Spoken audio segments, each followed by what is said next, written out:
Beach Boys are an American band, though they've never come into my town and help me party it down. They come from a place in California that's a highway now. In 1961, a guy named Brian who likes 50s vocal groups decided to make one of his own. Only now it's the 60s, so it's gonna sound different. He took his brothers, his cousin, and some rando from school and wrote a song about a sport he didn't play. That song became a minor local hit, and Brian's dad, who was always looking for bandwagons to hop onto the bandwagon. The rando quit, and the band grabbed another, much younger rando from across the street. This happened just in time because a record company said, "Hey, we're gonna make you stars, and we're also gonna own your life." The band was still young and thought corporate sponsorship was a good thing, and they said, "Sounds like a plan to me." They started having big hits, including more songs about sports they didn't play, and some songs with oddly sexual lyrics about cars. After about a year of this bullshit, Brian said, "Hey, Capitol, you're not my dad," and started producing the band's songs himself. Around this time, Rando Swap, Rando Swap, Rando Swap, Rando Swap. Al Jardine, the OG Rando, came back. In 1964, the band had a #1 hit, and around that time, Brian said, "Hey, Dad, you're not my dad." And his dad, angry about being fired, released a revenge album. In 1965, Brian discovered drugs and started writing some really deep ballads. He was so busy writing really deep ballads that the band had to play some concerts without him.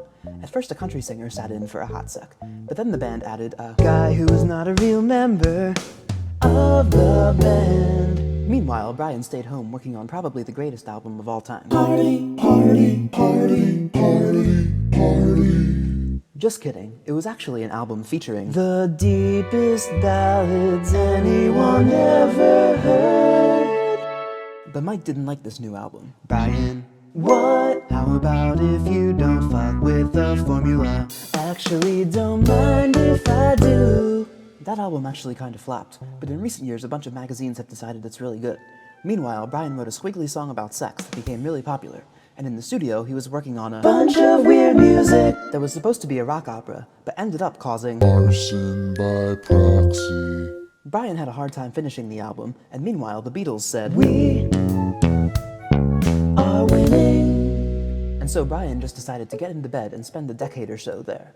In the late 60s, the rest of the band went on by themselves and recorded a bunch of lo-fi beats to study/chill to 24/7. These were pretty groovy albums, but nobody really bought them. Meanwhile, Dennis got the band involved with a Murder Is Cold. The band actually recorded one of this guy's songs, which probably wasn't a great idea. Also, remember a while ago when the record company said, "We're gonna own your life"? Well, Capitol Records still owned their lives, so the band created a new label and recorded a couple more groovy albums that didn't sell.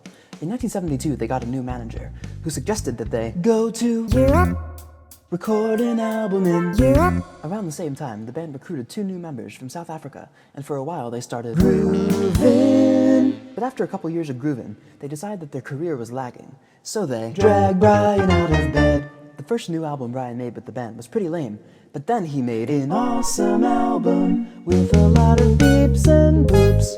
Also, Dennis recorded a solo album, which slaps. But both Brian and Dennis were declining rapidly, and in 1983, Dennis's partying caught up with him, and he drowned. But no time for that, Mike Love has an agenda. That included getting in a fight with some doofies in Washington about the 4th of July.